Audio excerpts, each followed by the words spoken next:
Hey, welcome back to Inside Gaming Daily for Wednesday, the first Wednesday of 2020. And it's also the first hump day of the year! Happy New Year, everybody. It's 2020. And you know what that means?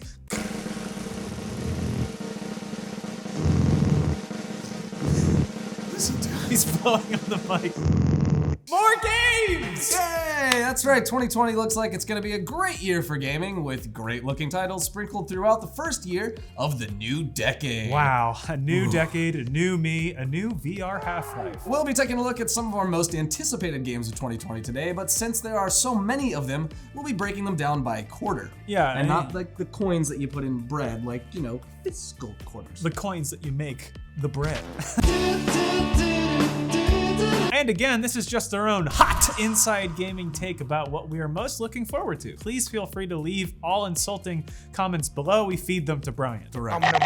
We want to make it big and strong. Oh my god. So first up is Animal Crossing New Horizons. Announced back on September 13th, 2018, the latest entry in the franchise that is all of our guilty pleasures is making its triumphant return with the 5th installment in the cute, charming, and fun-filled Dr. Dolittle simulator. Starring Robert Downey Jr. Animal Crossing New Horizons might not need an introduction, but for those of you that have never played any of the entries because you're too cool for that, Animal Crossing is a social life simulation game where you take on some debt and pay it back in the form of in-game currency known as bells. You can also grow peaches, which is known as based student loans. The American Dream Simulator might be a better way to describe it. Brian, what do you think? Boom, yeah, I think so. Taking on a lot of debt and working your whole life and never paying it off. There's nothing more American than that. You mean my degree in philosophy from New Leaf University isn't gonna get me out of this small dipshit town? So how you pay back the debt is for the most part up to you, but this is typically done by running errands for your neighbors, who are all, of course, anthropomorphic animals. Except Animal you. Crossing.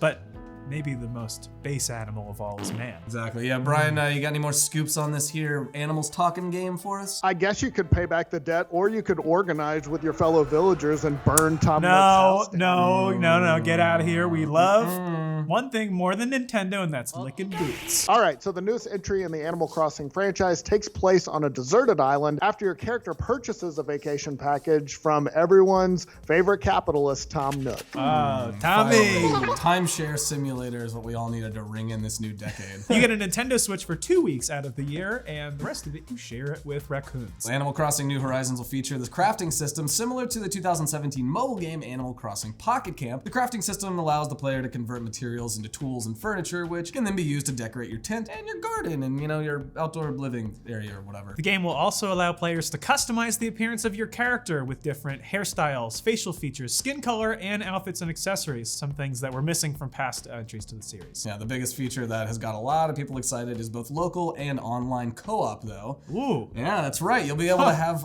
4 players locally and, ready for this? 8 players online to occupy your island at any given time. And what's better than catching some bugs with your buds? And digging up their entire landscape. Animal Crossing New Horizons lands on Nintendo Switch on March 20th, 2020. Speaking of bugs, something we just mentioned, only lines ago, Cyberpunk 2077, bugs as in computer bugs, like a virus. Cyberpunk 2077 is the long-awaited new IP from CD Projekt Red, the developer who brought us The Witcher 3 Wild Hunt back in 2015. CD Projekt Red has been mercilessly teasing us with their newest RPG set in the booming neon metropolis of Dayton, Ohio. I just picked the town. You play as V, a character who you decide the appearance, gender, or lack thereof, very important distinction, voice, hairstyle, body type, body modifications, background, and clothing for, and that's a whole lot of customization options if you weren't paying attention. Yeah, you can also choose preferences between Cool Ranch and Nacho Cheese. Your choice in the comments, this is gonna get real divisive. Brian, can you tell us a little bit more about what this whole freaky future game is set place in Dayton? Yeah, so the game's played through the first-person perspective of V, aka Johnny Mnemonic, and you traverse the open landscape of Night City, California, and its 6 regions, completing missions for the various NPCs using a generous arsenal to kick some cybernetic ass. Of course, you won't have to hoof it on foot, though, thanks to various vehicles which are customizable and can be driven from a third-person perspective, so that's fun. Yeah, and it has Keanu Reeves in it. Cannot forget about that. He is breathtaking. No, you're breathtaking. Thanks. Yeah, announced back in May of 2012. Wow, that's over 7 years ago. My God, we're all gonna die someday. CD Projekt Red was radio silent until January 2013, where we got our first teaser trailer, which ended with the words "coming when it's ready." I mean, that's the only way Fuck, if that's not my life's box quote, I don't know what is. And that was an understatement, and really hope it lives up to the hype. Well, we'll find out soon enough, because for anyone who can't wait to get their cybernetic hands on Cyberpunk 2077, you won't have to wait too much longer, because the game will be available on April 16th, 2020 on PlayStation 4, Xbox One, Google Stadia, and PC. Get ready for it. Oh, I'm ready. Be I can ready. Feel the gamer juices flowing out of my.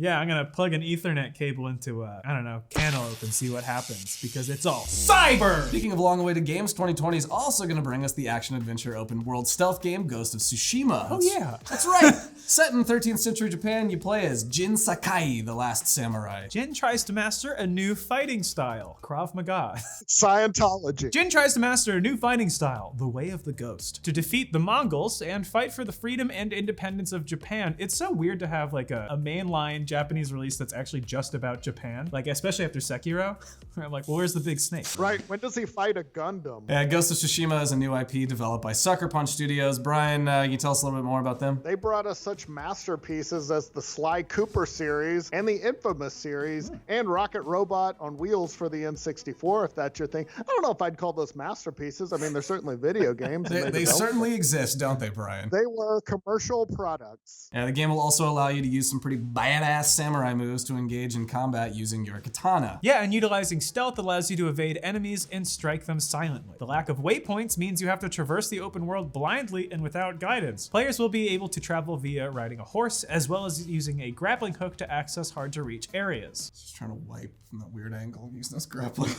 Yeah, what's not to like here? It's a samurai game. You get to do samurai stuff. It's gonna be awesome. Stop reading so much into it. You nerd. Ghost of Tsushima doesn't really have a set-in-stone release date yet. We can probably expect it to see it sometime in the later half of 2020, exclusively on PlayStation 4 or 5, or both. Who knows? I The certainly future is a don't. mystery. And last but not least, the long-running Halo franchise will be giving birth to another entry in the series. That's right, the Chief is back and he's a master. And he's pregnant. I mean, there's almost assuredly Master Chief prego porn, right? Deviant art, yeah. For certain, there's a big bursting belly chief out there waiting on DeviantArt for me to just dive in whole hog. Whole Wardo! Yeah, we Back got to it. Halo Let's talk Infinite. about something else. Yeah, Halo Infinite was announced at E3 2018, and people have since been chomping at the proverbial bit to get back into the shoes of the Green Spark. What's really interesting is that Halo Infinite will supposedly be a launch title for the upcoming next-gen Microsoft console named Project Scarlet.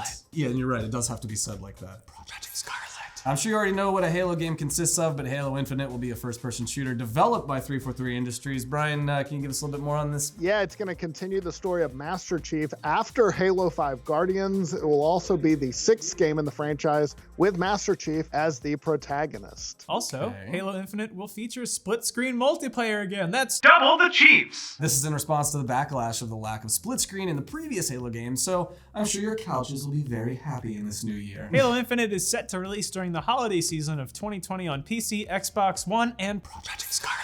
So those are the most anticipated games per quarter for 2020. But there is one that seems to be the most anticipated game, and that is, of course, Final Fantasy VII Remake, baby. Yeah, Brian, you like that Yeah. nerd, right? Hell yeah, I remember Final Fantasy VII. Now, a lot of people have begged and pleaded for a remake of the original 1997 PS1 title for a long time, and then ever since there was that PS3 tech demo during E3 2005, where they showcased the opening for Final Fantasy VII on the new Crystal Tools engine. It looked sweet. They made it clear at the time that it wasn't going to be a remake, but then a few years later, they were like, yes, psych, it is. Yeah, and for a while, Square Enix denied that a remake was in the works, but fans were ever so persistent, and it just goes to show that if you demand enough, they will supply. Very similar to the RE2 remake we got in the beginning of 2019. I don't like this whole movement of empowering gamers. It makes me nervous. Final Fantasy VII tells the story of Cloud Strife, a former Shinra soldier who joins the Avalanche Eco-Terrorist Group as a mercenary. You battle against the corrupt Shinra Megacorp and the legendary baddie Sephiroth. Yeah, unlike the original, which used turn-based combat, this remake plans to use real-time battle mechanics similar to Final Fantasy 15. And this will allow the game to be experienced by the more casual gamer, because we all know kids these days are so damn impatient. Their Fortnites and their H1Z1s. Yeah, Brian, any news on this release date? It looks like the first part, because remember they've divided it into installments. So the first part of the remake is gonna release March 3rd, 2020. So it's finally here, at least part of it's here. I don't know about you guys, but I'm very stoked for 2020. Can't wait to pick up some weed, stare lovingly at Keanu, ride around in 13th century Japan, wonder if Master Chief has a penis, and relive the glory days of 1997, which I still remember because I'm old. I was in college. It was a fun time. All right, well, so 2020 seems to be everything that you used to like is back. Japan and other things. It truly is a happy new year for gamers everywhere.